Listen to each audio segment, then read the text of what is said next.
ঘরের মাটিতে বাংলাদেশের বিপক্ষে প্রথম টেস্টে ১-০ উইকেটের বিশাল ব্যবধানে হেরেছে পাকিস্তান।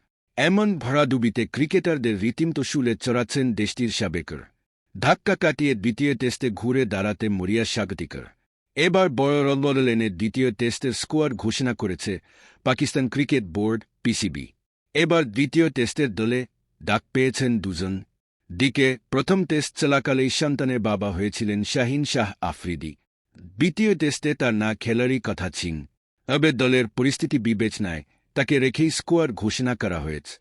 এছাড়া ইনজুরির শঙ্কা থাকলেও রাখা হয়েছে পেসার আমির জামালকে।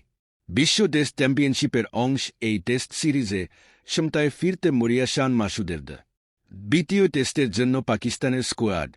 শান মাসুদ অধিনায়ক, সৌদ শাকিল সহ-অধিনায়ক, আমির জামাল ফিটনেস সাপেক্ষে, আবরার আহমেদ, আবদুল্লাহ শফিক, বাবর আজম, কামরান গুলাম, খুরম শেহজাদ, মীর হামজা, মোহাম্মদ আলী, মোহাম্মদ হুরায়রা, মোহাম্মদ রিজওয়ান, উইকেটরক্ষক নাসিম শাহ, সাইম আইজুব, সালমান আলী আগা, সরফরাজ আহমেদ উইকেটরক্ষক এবং শাহিন শাহ আফ্রিদি।